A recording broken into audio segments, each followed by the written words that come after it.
que era imposible para nosotros. Es una obra de regeneración. Efesios 2:10 dice de recreación, una intervención de Dios para que esa naturaleza que antes teníamos ahora sea cambiada. Es hermoso estar alabando a Dios, es hermoso estar cantándole lo mismo al Señor, ¿verdad? Hablando de la dignidad que tiene solo Dios para que le alabemos, para que reconozcamos, le adoremos. Es algo precioso. Y que estemos dispuestos también ahora a escuchar su palabra, que estemos dispuestos ahora a poner atención a lo que Él quiere hablarnos. Y hoy quiero hablar de un tema, ya que he titulado precisamente No temas. El temor es un tema con el que Dios quiere tratar ampliamente con nosotros, con sus hijos, con aquellos que hemos creído en Él como nuestro Señor y nuestro Salvador, aquellos que hemos realmente tenido una transformación. A partir de ese nuevo nacimiento hay una transformación, una santificación, le llama la Biblia, que va en progreso, que va en incremento. Pero vemos que esta palabra, no temas, esta frase, es una orden que nosotros recibimos constantemente. No es una sugerencia, es un imperativo de Dios. Y vamos a comenzar el día de hoy a estudiar algo que como cristianos tenemos que darnos cuenta que hay forma de vencer el temor. ¿Por qué tenemos que vencer el temor también? A veces, como decía Leslie hace un momento en los anuncios, tenemos ciertas frases que nos van llevando a justificar algunas situaciones de nuestras vidas. Decir, bueno, pues es que temer o tener miedo es algo natural. Y sí, ciertamente, pero vamos a ver dónde surge hoy precisamente el miedo. Dios nos ha entregado armas espirituales para que nosotros podamos lograr, como sus hijos, vencer el temor. Esta frase, no temas, dicen por ahí algunos que cuando menos en alguna traducción, me parece que es la King James, la versión en inglés, la dice 365 veces en la Biblia. Qué interesante, ¿verdad? Porque como si Dios nos estuviera dejando un texto bíblico de su palabra para cada día de nuestras vidas, en donde Él nos sigue insistiendo en lo mismo, para que nosotros no estemos sometidos al miedo, para que conozcamos, amemos y confiemos más en nuestro Dios, que es el creador del universo, y que nosotros oigamos de parte de Él esas mismas palabras: no temas. Vamos al libro de los Hechos, capítulo 27, versículo 21. Aquí vemos una de las travesías en la vida del apóstol Pablo. Él es llamado por el Señor de una forma impactante. Ahí mismo en el libro de los Hechos se narra.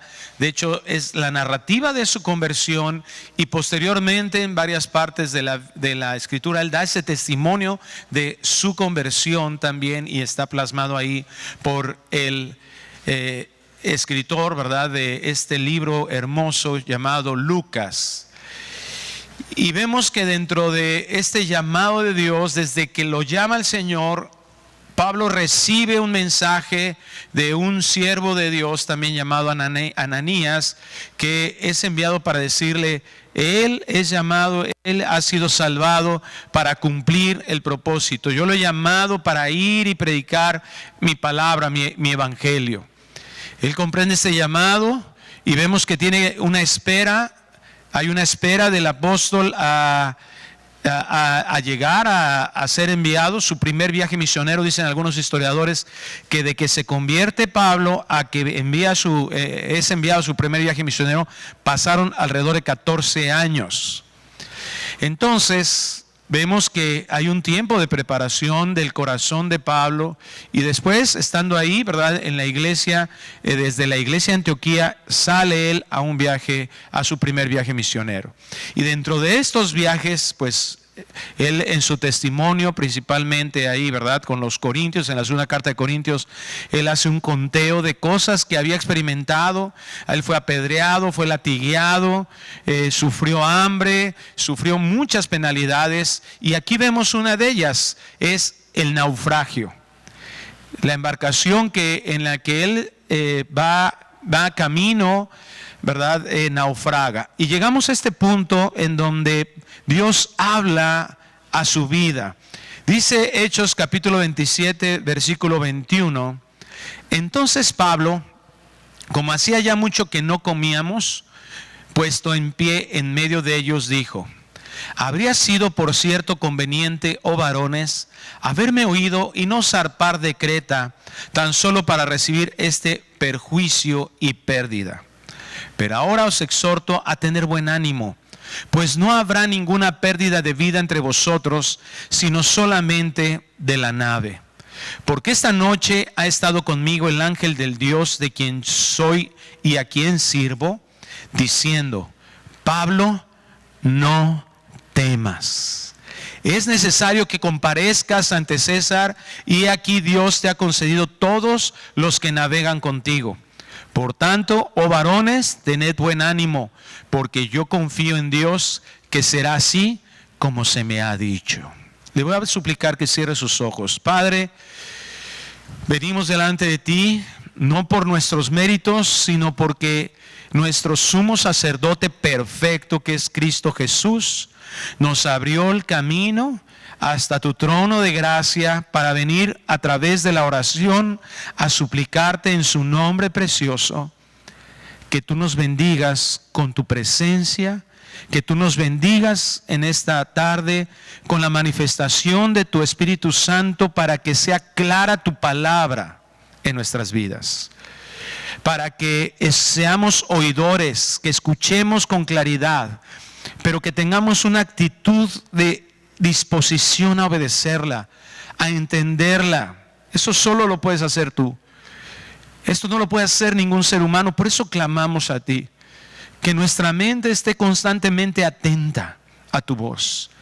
Pero sobre todo también te pedimos, porque esto solo puedes hacer tú, que nuestro corazón sea cambiado. Que nuestro corazón ahora desee vivir de la forma en que tú nos has llamado a vivir. Te pedimos que hagas esa acción a través de tu palabra, porque tú has dejado tu palabra para eso, para que tus hijos y tus hijas podamos cada día ser renovados en nuestro entendimiento y nuestra vida comience a hablar de una forma diferente y a actuar también en una forma diferente. Es nuestro anhelo, Dios. Te pedimos esto porque sabemos que es lo que tú has dicho en tu palabra. Para eso nos dejaste tu palabra y lo has dicho, que esta palabra nos permita ser transformados en ti. Te lo pedimos en el nombre precioso de Cristo Jesús, y la iglesia decimos amén.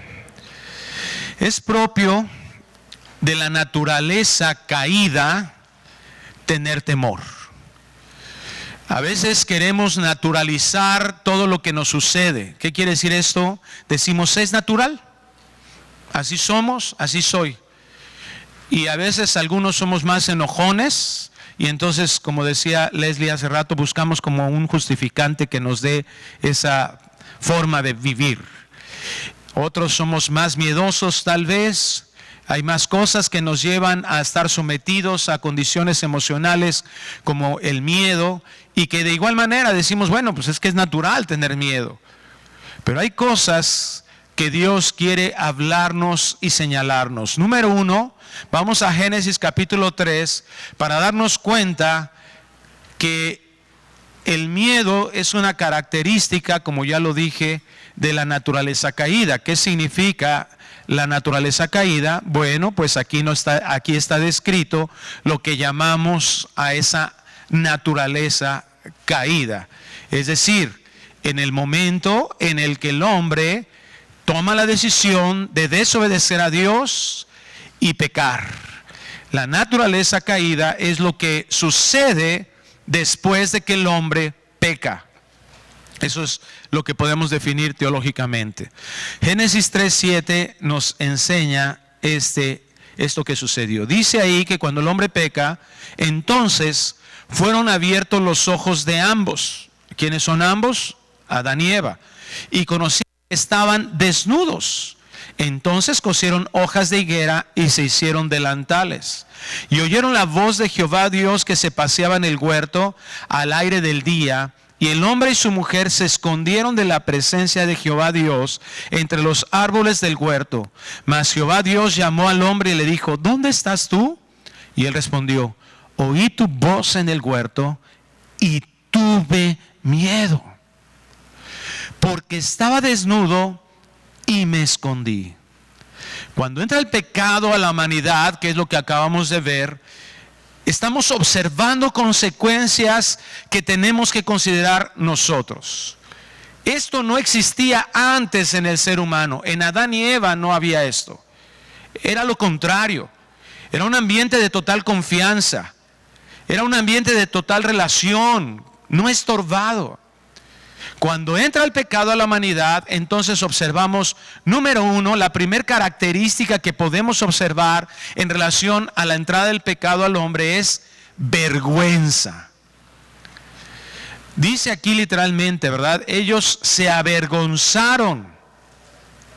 Ellos estaban desnudos y ahora, ¿verdad? Ellos tuvieron que coser, conocieron esto. Y lo dicen ahí, ¿verdad? Ellos se entendieron que algo no estaba bien. La vergüenza la podemos nosotros definir como una constante sensación de suciedad incómoda. Una constante sensación de estar siendo observado. Y esto es tan real que es la razón por la cual nosotros ponemos puertas en nuestras casas. Esta es la razón por la cual nosotros ponemos cortinas en nuestras ventanas. Ellos no comenzaron a estar desnudos. De hecho, el capítulo 2 termina con una frase que nos llama la atención. Dice que Adán y Eva, ¿verdad? Después de que Dios define en el versículo 24 y 25 el matrimonio, dejará al hombre pues a su padre, a su madre, y se unirá a su mujer y serán una sola carne. Y luego dice que ellos estaban ¿cómo? ¿Y qué había? O más bien, ¿qué no había? Vergüenza, porque dice literalmente, y no se avergonzaban. Ellos estaban en esa condición. Ellos, ¿verdad? Estaban así. O sea, ellos no, ahora que entra el pecado, no estaban más desnudos que antes, ¿cierto? Estaban igualmente desnudos, pero ahora algo cambió. Había una inseguridad en ellos. Jeremy Pierre, por cierto, les recomiendo su libro que se titula La dinámica del corazón. Jeremy Pierre es uno de los escritores que actualmente tienen los libros, ¿verdad? Él es maestro en el seminario del sur de Estados Unidos y él está a cargo, él es decano de consejería y escribe libros para consejería. Es uno de los mejores escritores para consejería bíblica. Dijo esta frase: la vergüenza es el dolor de saber que nuestras conciencias tienen razón. ¿Te das cuenta, por ejemplo, un animal? ¿Te has asomado a un establo, por ejemplo? Las vacas no se avergüenzan, están desnudas. Todos los animales están desnudos. De hecho, nosotros les ponemos a algunos animales domesticados ropita, ¿verdad? Con esa intencionalidad de hacerlos ver un poquito más humanos. Pero no, ¿verdad? No sale de bañarse tu perrita ahí contigo y te dice, ponme mi suéter. ¿Verdad? No, ellos no tienen vergüenza. Porque ellos no tienen esa capacidad moral que los hombres sí tenemos. Dios nos dio esa capacidad para entender lo que es bueno y lo que es malo. Y número 2, con el pecado entró una consecuencia que es muy notoria en las palabras. Cuando Dios le dice a Adán, como acabamos de leer en Génesis 3, ¿qué dice él? Supe que estabas aquí y tuve miedo. La palabra que utiliza aquí, el miedo, es la palabra yaré, Y-A-R-E con acento, yaré, y significa temer, asustar, amedrentar, espantar. Se utiliza para señalar algo terrible. Y lo que está señalando este verbo, que está refiriéndose a una acción, es una reacción en la mente que llamamos temor. Así dice el diccionario. La palabra puede implicar también una sumisión. Entonces, nosotros le llamamos la caída a la relación que el hombre tenía con Dios, y que en esa relación algo se perdió. Se perdió esa confianza. Dios estaba haciendo algo que habitualmente hacía, pasearse por el huerto. Pero lo que antes estaba ahí, Adán escuchando las instrucciones de Dios, como los vemos en los capítulos anteriores, ahora se convirtió en una desconfianza absoluta. Lo que antes era una relación de amor y de cercanía, de deleite, ahora lo que surge en el corazón, en la respuesta de Adán y de Eva, es un terror al siquiera oír a Dios. John Wesley, en sus notas explicatorias, hace un comentario de este momento. La vergüenza y el miedo se apoderaron de los criminales. Estos vinieron al mundo junto con el pecado y aún lo asisten. Vergüenza y miedo. El temor es esa sensación de querer huir de alguien o de algo. Tener una incapacidad completa en la mente de poder afrontar una situación o alguna persona. Romanos capítulo 3, versículo 23 nos hace la afirmación, la mayoría de nosotros conocemos. Dice: por cuanto todos pecamos y estamos destituidos. ¿De qué fuimos destituidos? De la gloria de Dios. El pecado incapacitó al hombre de relacionarnos con un Dios que es total y absolutamente santo y que es total y absolutamente justo.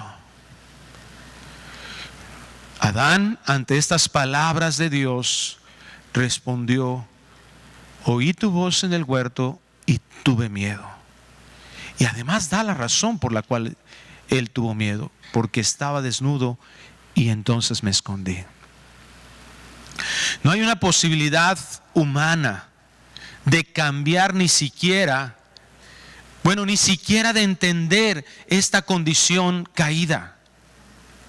El hombre se ha autoengañado, la humanidad se ha autoengañado con un montón de filosofías, un montón de ideas propias, un montón de situaciones que ha generado de esta vergüenza y este miedo ha hecho que el hombre empiece a generar sus propias perspectivas, su propio camino para buscar y restablecer esa relación perdida. Y por eso vemos alrededor del mundo una cantidad de doctrinas, una cantidad de religiones impresionante. ¿Qué ha sido eso? Y por eso, ¿y cuál es la deducción del hombre al mirar todo eso? Bueno, pues es que todas las religiones te llevan a Dios. ¿Has oído eso? Una de las mentiras que el hombre se está comiendo, el hombre que está aceptando para llegar, y que al final de cuentas, de acuerdo a lo que la Escritura dice, eso va a llevar a muchas, o está llevando a muchas personas al infierno. Porque no existe una sola religión, no importa el nombre que tú le pongas, no existe ni una sola religión que nos haga reconciliarnos con Dios. Y Jesucristo lo afirmó categóricamente en Juan 14:6. Yo soy el camino, yo soy la verdad y yo soy la vida. Y nadie, es un absoluto, nadie viene al Padre si no es por mí. No existe un acto humano propio, una intención humana, no existe absolutamente nada en el ser humano que nos pueda a nosotros reconciliarnos con Él. El único camino, como bien lo acabamos de decir, ha sido Cristo. El hombre, como dice Proverbios 29:5, ha sido sometido a su propio temor, y dice así: el temor del hombre pondrá lazo. Cada vez más. Adán solo percibió su condición externa, pero realmente no entendió lo profundo del daño. Pero esta es la realidad. Esta es la realidad que dice Romanos 5, hemos heredado todos los hombres. Esa es nuestra condición. Regresamos ahí a Hechos 27:21, en donde podemos observar qué es lo que está provocando, lo que puede provocar temor en una persona. En una persona que tenemos, repito, esta naturaleza caída. Dice Hechos 27:21. Entonces Pablo, como hacía ya mucho que no comíamos, puesto en pie en medio de ellos, dijo: habría sido por cierto conveniente, oh varones, haberme oído y no zarpar de Creta tan solo para recibir este perjuicio y pérdida. Pero ahora os exhorto a tener buen ánimo, pues no habrá ninguna pérdida de vida entre vosotros, sino solamente de la nave. Aquí podemos distinguir algunas cuestiones que, por supuesto, en nuestra propia experiencia podemos afirmar que nos está llevando o que nos pueden infundir el temor. Todo aquello que provoca o puede provocar dolor. Todo aquello que provoca o puede provocar un sufrimiento en el físico, como lo que sucedió en esta ocasión con Pablo, y que estaban todos esos hombres sometidos totalmente a la incertidumbre, al temor, al miedo. Ellos ya no tenían de comer, es decir, el hambre, el padecer hambre nos provoca temor.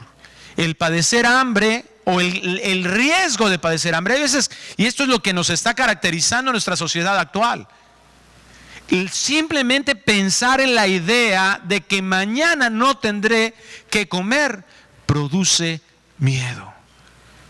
El naufragio, el no saber dónde estás y hacia dónde vas. Se piensa que en esta época uno de los grandes factores que en nuestra época, en nuestra sociedad actual, en el mundo, uno de los grandes impulsores del miedo, de la ansiedad en el hombre, es precisamente el no tener sentido de la vida.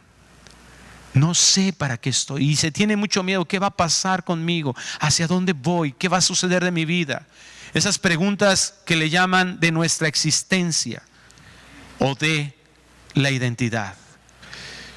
Por supuesto, y acabamos, y todavía estamos, ¿verdad? Pues obviamente la mayoría aquí usamos tapabocas. Acabamos de salir de una cuestión pandémica, o estamos tratando de salir de ella. Todavía estamos ahí con mucha incertidumbre. Pero yo recuerdo, ¿verdad? Hace 2 meses que fui contagiado de COVID. Y de repente, ¿verdad? Estás ahí con la prueba, y no sé cómo se les hicieron su prueba, pero yo me hice ahí una casera, y empieza a correr ahí el colorcito, y casi estás reprendiendo el color, ¿no? En el nombre del Señor, que no salgan 2 rayas. Y de repente ves la segunda raya que se pinta y tú, tengo COVID, me voy a morir. ¿Por qué? Porque tantas personas se han muerto. Todo mundo, ¿verdad? Llevamos 2 años de una lluvia de información en la que te da COVID y muchos se mueren. La enfermedad, ese daño que podemos tener a nuestras funciones fisiológicas, es una razón. A veces, cuando estamos en medio de ella, yo ya estaba contagiado, y lo primero que viene a tu mente es, parece que alguien te susurra al oído y te dice eso: te vas a morir. Para otros, el desempleo, una discapacidad, el que alguien te agreda de palabra o de hecho, y por supuesto, la misma muerte. Pero esto no es lo único que puede infundir temor. También todo aquello que provoca o puede provocar dolor o sufrimiento moral, como una pérdida, como alguien que amemos y fallezca, Yo recuerdo a mi hija cuando estaba muy chiquita, un día que estaba jugando con ella, llegó y me abrazó y me dijo: papá, tú nunca te vas a morir, ¿verdad? Porque hay esa sensación de que no quieres perder a alguien que amas, alguien que te cuida, alguien que te ha procurado bien. Un sufrimiento que no es físico, que nadie te agrede, que no se perjudica, que no se te inflamó nada en lo físico, pero que está ahí, ¿verdad? Sabes que se siente algo que verdaderamente duele. Incomprensión, soledad, incertidumbre son cosas que provocan un dolor que no es físico, que le llamamos un dolor moral, pero que es real. Cuando alguien nos ha traicionado, cuando alguien nos fue infiel, cuando alguien nos ha abandonado, cuando alguien ha muerto. Vivimos en un mundo totalmente que está influenciado y que comete constantemente pecado, alejado de Dios, y que obviamente su fruto es dolor. Jesucristo nos los advirtió, de hecho. En Juan capítulo 16, 33 están una de las frases más esperanzadoras para los hijos de Dios. Estas cosas os he hablado para que en mí tengáis paz. Qué importante esta palabra de Cristo. Tú no pienses que vas a encontrar paz solamente de irte a tirar una hamaca enfrente de la playa con un coco al lado. No estoy diciendo que no procures eso o que no lo hagas de vez en cuando, pero pensar que eso es la fuente de mi paz, mis vacaciones, mi descanso, estoy equivocado. Es más, permíteme decirte algo. La ausencia de estos factores que acabamos de hablar, Cristo no nos está dirigiendo a que eso será la razón por la que tengamos paz. ¿Qué dice Él? ¿De dónde proviene la paz? De Él. En mí tendrás paz. Y fíjate lo que añade: en el mundo tendréis aflicción. Por eso Pedro en su carta dice: ¿por qué os sorprendéis de que sean sometidas a diversas pruebas? ¿Por qué os sorprendéis del fuego de la prueba? Fíjate cómo lo dice él. O sea, no deberíamos de sorprendernos. La Biblia nos enseña eso. En el mundo tendréis aflicción. Estando aquí en la tierra, estando aquí, es donde vamos a tener, pero confiad, yo he vencido al mundo. Hermanos, el pecado es muy atractivo. Es muy atractivo para la carne, porque se la pasa enseñándonos, sugiriéndonos que va a tener placer, y de hecho lo tiene, pero tiene un placer tan ínfimo que no podemos nosotros quedarnos con la idea ahora de depender de eso. Porque el mismo pecado, como ya lo vimos, y lo que hemos experimentado cuando nosotros hemos cometido pecado, es que su consecuencia es muy terrible. No tiene ningún tipo de comparación la pequeña satisfacción que el pecado trae con lo terrible que trae sus consecuencias. Pero lo incomprensible es eso, que sabemos que el pecado trae dolor y consecuencias, pero sigue siendo atractivo. Y el asunto importante es que nos demos cuenta qué es lo que está haciendo atractivo ese pecado en nuestras vidas. Es algo que fue afectado en nosotros y que la Biblia le llama carne. Una tendencia a pecar. Esa es la afectación del pecado original, de la caída. Nosotros seguimos tendiendo a pecar, a cometer pecado. Pablo en Romanos 7 nos lo explica. Ciertamente, ¿verdad? Después de explicar toda la condición de pecado de la humanidad. Ahora nos da la explicación en el capítulo 5, como ya lo dije, ahí en el libro de Romanos, cómo toda la humanidad somos afectados del pecado y lo importante que nos hace ver a Cristo y que solamente a través de la fe en Cristo somos regenerados. Y en el capítulo 6 nos habla de cómo funcionó esa regeneración en nosotros.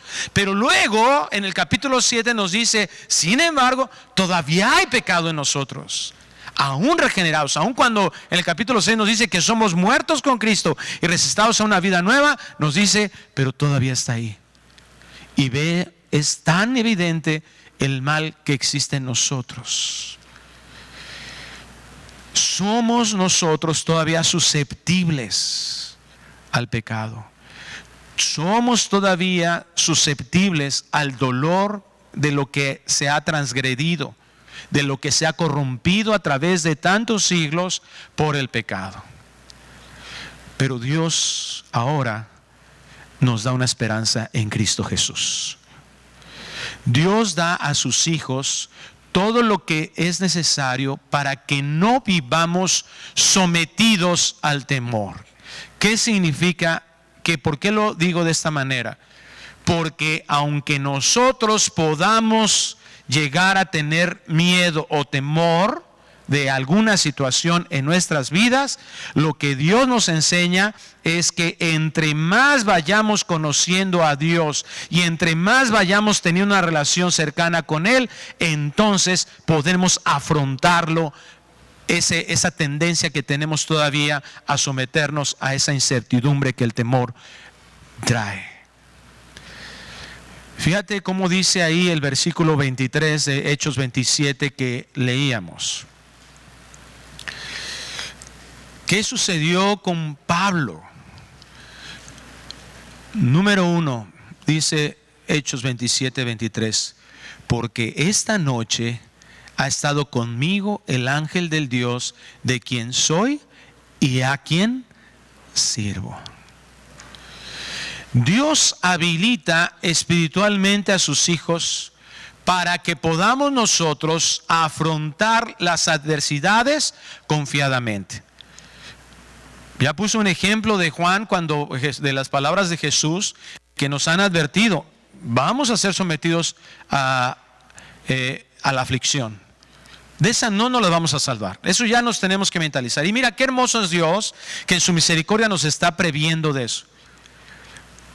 Yo recuerdo la primera vez que, mi primera hijita, Rebeca, hoy ya está casada, y cuando estaba embarazada, Delia, mi esposa, yo estaba deseoso de estar en el parto. Y algo me ayudó mucho para prepararme para el parto. Que un amigo mío, estábamos comiendo ahí en la hora de comer, después estábamos en el trabajo, un compañero de trabajo, y me dijo, oye, ¿vas a entrar al parto? Y le digo, sí, quiero entrar.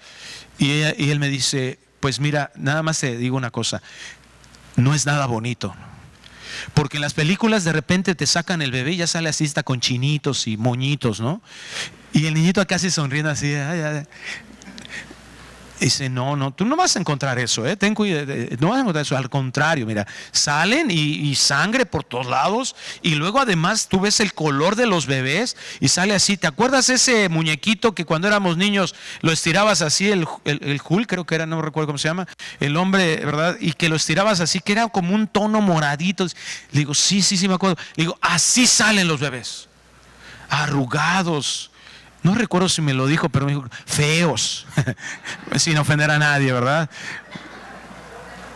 Sí, porque yo cuando me vi a mi hija, pues sí la vi muy parecida a eso que me describió, pero yo la seguí viendo hermosa. Y eso me ayudó mucho, porque no me desmayé. Porque cuando vi eso, ¿verdad? Yo estaba preparado, mi mente estaba preparada para ver eso y pude disfrutar algo que en otras condiciones, si yo no hubiera estado preparado, con mi mente preparada para eso, probablemente me hubiera afectado mucho. Es lo mismo que Dios está haciendo con nosotros. Si tú tenías la idea que venir a Cristo es como llegar a Disneylandia, ya, ¿verdad? Ya llegué a Cristo. A ver, ya seguramente Dios se va a llevar a mi esposo porque es un desgraciado, ¿verdad? O me va a arreglar todos mis problemas económicos. Yo creo que de repente va a caer un lingote de oro en el patio de mi casa para arreglar mis problemas económicos, ¿verdad? Voy a venir con la pastora Yoli, me va a imponer manos y todas mis enfermedades van a salir. Nunca más voy a estar triste, nunca más voy a enojarme, nunca más va a suceder nada. Y que vas saliendo de aquí y apenas se te atraviesa alguien aquí en la costera y tú ya estás. ¿Qué pasó? A mí me ha pasado que de repente me cuestiono y digo, chale, bueno, así digo yo, ustedes comprenderán, vengo de la Ciudad de México y digo, chale, ¿de veras habré nacido de nuevo? ¿De dónde me salió esto? ¿De dónde me surgió? Yo ya me veía con una pata en el cielo. ¿De dónde salió? Y Dios en su misericordia nos dice, todavía hay una carne que tiene que ser perfeccionada en mí. No te estoy dando elementos para que te vuelvas un cínico pecador, porque una persona cínica pecadora tal vez no haya nacido de nuevo, eso es lo más probable. Alguien que diga, pues no pasa nada, ya soy escogido de Dios y yo ya te digo mi boleto en el cielo por Cristo y ando para acá y para allá. No, la naturaleza. ¿Qué dice ahí Pablo en Romanos 7 en relación al pecado? ¿Qué dice? Y sí, pues como está el pecado, pues hay que tratar de ser mejores personas. ¿Eso dice? No, ¿sabes qué dice? Miserable de mí. Porque alguien que ha nacido de nuevo ahora tiene una comprensión del pecado y de lo que afectó. Alguien que ha nacido de nuevo se da cuenta que ahora eres hijo, y eso es maravilloso, el entendimiento de la gracia a nosotros. Ahora somos hijos adoptados para ser hijos de Dios, limpios, sin mancha, en la obra de Cristo Jesús. Eso es maravilloso. Encontremos nuestra identidad en eso, es precioso, es lo que Pablo está explicando aquí en Hechos 27-23. Ahora yo sé de quién soy de Dios. Y yo sé a quién sirvo. Qué bueno que tengas esa mentalidad. Claro que sí. Es bueno que nosotros podamos saber eso. Pero también un hijo de Dios, el mismo Pablo, que se sabía hijo, que se sabía a quién le pertenecía, que sabía quién había pagado por su vida, que conocía eso, que lo entendió perfectamente muy ampliamente, fue el mismo que dijo, miserable de mí. Porque fallarle al Padre Celestial es de las peores cosas que ahora le pueden suceder a un hijo de Dios. Duele profundamente. En otras palabras, con mucho respeto te lo digo, pero si a ti no te afecta pecar, examina tu vida. 2 Corintios 13 dice eso Pablo. Examina tu vida, no sea que encuentres que estás reprobado. Y eso no significa que pues no pasaste el examen, no, que no vas a llegar al cielo. Y la idea no es que tú salgas de aquí y que salgas con una nube de culpabilidad y no llegó al cielo. No, si ese es tu miedo, ese es tu temor, aquí está la sangre de Cristo que nos limpia de todo pecado. Porque en Él es donde realmente el temor podemos echarlo fuera. Dios habilita a sus hijos para afrontar las adversidades. ¿Qué dijo Jesús? En mí tendréis paz. Pero para esto se requiere una reconciliación con Él. No es nada más que digas, sí, voy a buscar de Dios y no. ¿Has comprendido tu condición de pecado? Y que todos nosotros éramos destinados a una condenación eterna, y que la única manera de ser librados de eso es poner nuestra confianza, poner nuestra fe en la obra de Cristo Jesús, que pagó todo lo que era necesario, que ese sufrimiento eterno que todos nosotros merecíamos cayó sobre Cristo, y por eso es la propiciación por nuestros pecados. Él cayó la ira de Dios, porque Dios tenía que cumplir su justicia. Y si esa justicia no cayó sobre nosotros por toda la eternidad, tenía que caer sobre alguien. Y el amor de Dios se manifestó en eso, en que aun siendo pecadores, Cristo murió por nosotros. El castigo cayó sobre él. Entonces no nada más se trata de decir, bueno, voy a la iglesia, voy a tratar de ser una mejor persona, voy a tratar o ver cómo se comportan otros cristianos. Voy a tratar de seguir, pues porque pues esta religión así es. No, Señor, estamos hablando de tu condición espiritual y que tiene un impacto respecto a la eternidad. Así es que si tú el día de hoy estás dudando de eso, aquí está el Señor con su gracia mostrándote eso.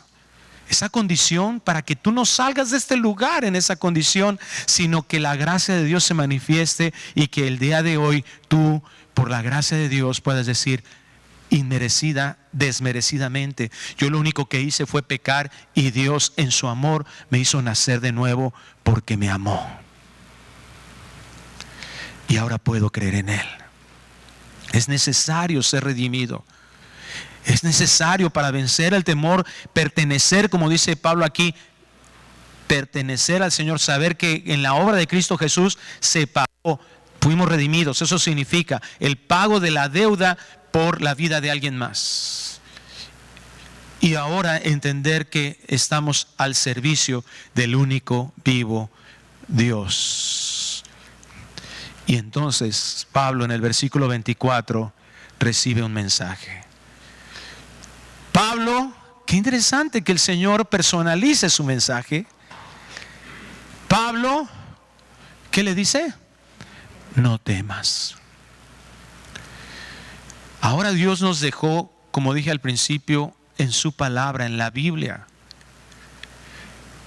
para mostrarnos su plan. ¿Por qué Pablo pudo realmente escuchar esta voz y decir, ok, no temo? ¿Por qué? Ahorita lo vamos a ver. Porque había algo que tenía que hacer. Porque él sabía que aquí no se acababa todo. Y aunque se hubiera acabado todo, era el mismo mensaje. No temas.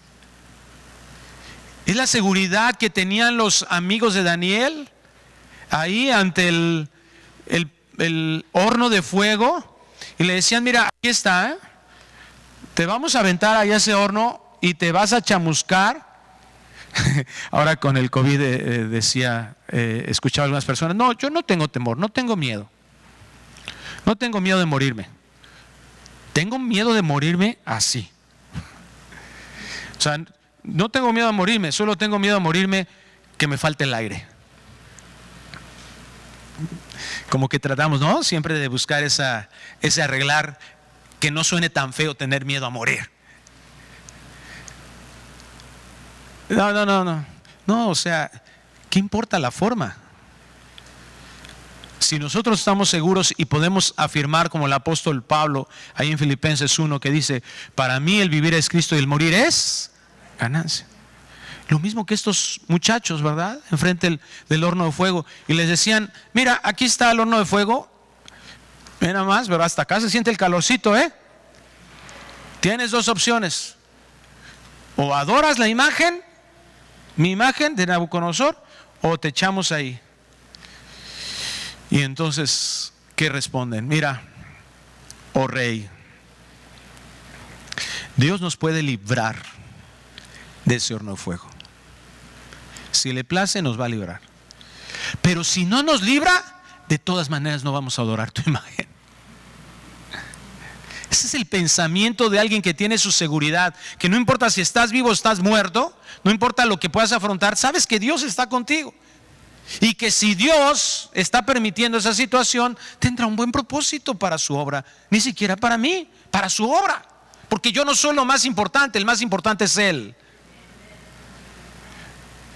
Pero como estamos invadidos en nuestra mente de pensamientos de ese tipo, así de que tú puedes, tú lo puedes lograr, levántate, sin dependencia de Dios, por eso ponemos eso. O sea, si tú no has nacido de nuevo, esto no se puede activar en ti. Y ahora, nacidos de nuevo, tenemos que ser guiados por alguien que es Dios, que es el Espíritu Santo. ¿Y qué utiliza el Espíritu Santo? Su palabra. Si nosotros no estamos sumergidos en su palabra, si nosotros no estamos memorizando sus promesas, si nosotros, ¿qué ¿Qué es la palabra de Dios? Según Efesios 6, es la espada del Espíritu. ¿Qué significa eso? Es una arma que Dios tiene. ¿Para qué? Para que la adversidad, lo que está adverso, pueda ser echado para atrás. En la Biblia nosotros conocemos el plan de Dios. En la Biblia conocemos nosotros la soberanía de Dios. Y decía el pastor Charles Spurgeon: todas las noches yo me duermo, mi almohada es la soberanía de Dios. Cuando yo conozco la soberanía de Dios, entonces yo voy a dormir plácidamente. El doctor Armando Alducin dijo esta frase: el miedo es la antítesis de la fe. Cuando yo soy sometido a miedo, lo cual puede ser como decimos, algo, parte de esta naturaleza caída, y reacciono hacia eso. Ahora, ¿cómo venzo el miedo? ¿Cómo puedo yo caminar y dejar ese miedo, esa reacción de miedo que puedo tener? Cuando yo creo lo que Dios dice. Cuando yo pongo mi oído en lo que Dios está diciendo. Cuando yo sé y estoy seguro en el plan perfecto de Dios. Cuando yo vivo cerca de su presencia. Porque ahí en su presencia, estas palabras que estamos hablando el día de hoy, mira, no te quedes con la idea de que hoy predicamos esto y que entonces tú ya estás y yo sí, ahora sí, ¿verdad? Ahora sí, voy a vencer el temor, aleluya, gloria al Señor y vámonos. No, así no funciona. ¿Sabes cómo vas a vencer el temor? Cuando allí en la presencia de Dios estas palabras se sellen en tu corazón. Cuando ahí llegues en oración en tu casa y digas: hoy me hablaron, Señor, pero como que todavía siento un poco de temor de lo que voy a comer mañana, del juicio que estamos librando, de esta situación, y hasta que vayas a su presencia y en tu corazón sea sellado: Pablo, no temas; Gerardo, no temas; Yoli, no temas; Carlos, no temas; Juanita, no temas. Cada uno por nuestro nombre podamos nosotros decir: estas palabras son para mí, no temas. Es necesario que comparezcas ante César, le decía el ángel a Pablo. Si estamos aquí, hay algo que Dios va a cumplir. ¿Sabes por qué? Porque Romanos 8:28 lo dice: para los que amamos a Dios, todas las cosas nos ayudan para bien. Para los que conforme a su propósito hemos sido llamados. No mi propósito.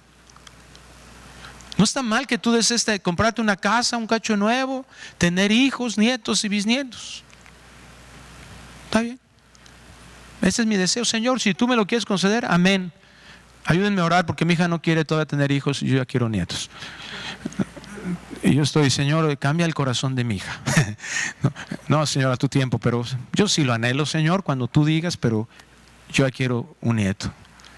Pero me va a poner todo loco porque no me los da el Señor, o no me los da ahorita. No, Señor, porque es tu propósito. Y si yo parto con el Señor la semana que entra y no me permite los nietos del Señor, pues amén, Señor. Pero lo que sí quiero pedirte, Dios, es de que, como dice el Salmo 145, de generación a generación, nuestros hijos, nuestra descendencia, te adore. Que sean siervos tuyos. Levántalos. Es necesario que comparezcas ante César. ¿Cuánto tiempo nos tiene aquí el Señor? No sé, pero se va a cumplir su propósito porque es de Él. El día que nacemos, el día que Dios determinó que es hacernos sus hijos, el día que morimos, están en la decisión soberana de Dios. Ya se me acabó el tiempo. ¿Cómo me caen gordos esos relojes, mano? Pero sí tiene otros 45 minutos para terminar. No es cierto. Ya Carlos sacó los ojos así de... Todo lo que Dios quiere hacer lo hará. Y Él va a cumplir su propósito. No tenemos que tener temor. Hay situaciones en la vida que Dios decidió que nosotros decidiéramos, pero no todo. De hecho, la mayoría está fuera de nuestro control. Allí en tu casa lee Hechos capítulo 2, 22 en adelante, para que te des cuenta lo impresionante de la soberanía de Dios. Es necesario que llegues a César. Y dice, y aquí Dios te ha concedido todos los que navegan contigo. Por tanto, varones, tened buen ánimo, porque yo confío en Dios que será así como se me ha dicho. La paz y la confianza que un hijo de Dios tiene. ¿Te das cuenta cómo Dios trabaja en el corazón de Pablo? Le da estas palabras, él reacciona con paz, con confianza. ¿Y qué es lo que sucede? Transmite eso. Bendice a otros cercanos con lo mismo.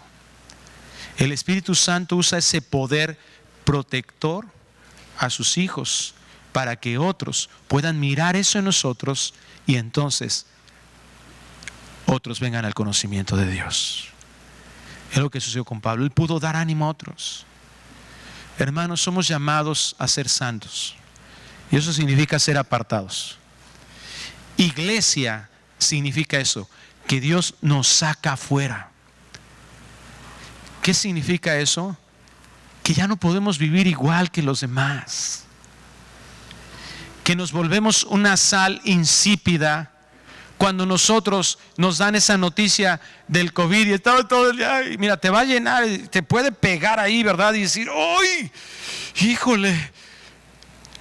Pero bueno, Señor, recuerdo tu palabra que dice que para mí el vivir es Cristo y el morir es ganancia.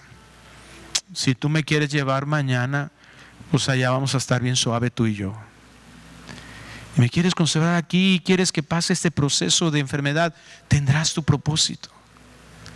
Pero ¿qué es lo que hace diferente a un hijo de Dios con enfermedad, con deficiencias económicas, con problemas familiares o problemas laborales? ¿Qué es lo que hace la diferencia? El fruto del Espíritu. Cuando alguien está ahí, ¿verdad? Y le dijeron, ¿sabes qué? Te quedan 3 meses. La mayoría se deprime. La mayoría va a necesitar de una autoayuda o algo para levantarse. Pero un hijo de Dios que está en una relación cercana con Dios, que está constantemente escuchando la voz de Dios, que está constantemente deleitándose en la presencia de Dios. Mira, te puede golpear por un momento, pero doblas tus rodillas y le clamas a Dios y Dios te va a levantar. Y entonces va a ser evidente esa paz. Va a ser evidente ese gozo. Va a ser evidente el fruto del Espíritu. Va a ser la diferencia. Va a ser que ese ser santo, ese apartado, ese ser iglesia, sacado de ahí, sacado del mundo, sacado de la misma condición. ¿Cómo? Dando ese fruto, esa diferencia. Ser luz, dice el Señor, eso es. Que vean vuestras buenas obras. Y no es nada, la buena obra no es nada más irle a dar un sándwich al pobre, no. Una buena obra es que vean la gloria de Dios, ese poder del Espíritu Santo que nos hace, a pesar de las malas noticias, a pesar de las malas circunstancias de cualquier índole, nosotros decir, en tus manos estoy confiado. Cierra tus ojos, por favor.